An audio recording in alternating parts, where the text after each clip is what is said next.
જંબુસરની પાંજરાપોળ ખડકીમાં ધૂળેટીએ વર્ષોથી ચાલી આવતી પરંપરા મુજબ હોલિકાના પ્રેમી ઇલાજીની માટીમાંથી પ્રતિમા બનાવી સ્મશાન યાત્રા કાઢવામાં આવે છે। જંબુસર શહેરની પાંજરાપોળ પટેલ ખડકીમાં હોળીના દિવસે ઇલાજીની માટીની પ્રતિમા બનાવી ધૂળેટીના દિને સવારે પૂર્વજોની પરંપરા મુજબ ઇલાજીની સ્મશાન યાત્રા કાઢવામાં આવી હતી, જેમાં યુવાનો, ભાઈઓ, બહેનો જોડાયા હતા।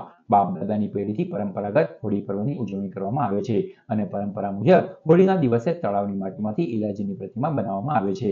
ફળિયાના યુવાનો દ્વારા તેને જરૂરિયાત મુજબ ધાણી, ચણા સહિતનો ભોગ પણ ધરાવવામાં આવ્યો હતો।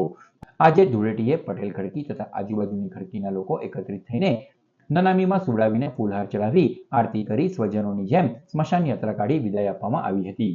હોળીના દિવસે હોલિકા અગ્નિમાં ભસ્મીભૂત થાય છે, તેના બીજા દિવસે ઇલાજી લગ્ન કરવા માટે હિરણ્યકશ્યપને ત્યાં જાય છે અને જુએ છે તો હોલિકાનું દહન થઈ ગયું હતું અને તેની રાખ જોઈ તે ખૂબ દુઃખી થાય છે। આ સ્થિતિમાં તેનું મન વિચલિત થયું અને ભાવ વિભોર બની તે રાખમાં ખૂબ જ આળોટે છે અને અલગ અલગ રંગો તેમાંથી ઉત્પન્ન થાય છે અને ત્યારથી જ આ ધૂળેટીના પાવન પર્વની ઉજવણી કરવામાં આવી હોવાની માન્યતા છે।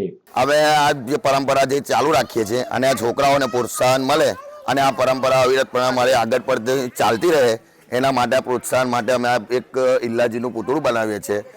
ઇલ્લાજીની કહાનીમાં એવું છે કે જ્યારે ઇલ્લાજી એમના હોલિકાનો પ્રેમી હોય છે અને એની જાન લઈને જાય છે, એવી જુએ છે કે ભાઈ હવે જાન લઈને ગયા છે તો હોલિકા દહન થઈ ગઈ છે અને એ જ હોલિકા દહન થઈ ગઈ છે એ જ રાખની અંદર આરોટી અને જે રાખના જે અવનવર કલર ઉત્પન્ન થાય છે ત્યારથી જ અમે આ ધૂળેટીનો પર્વ મનાવીએ છીએ।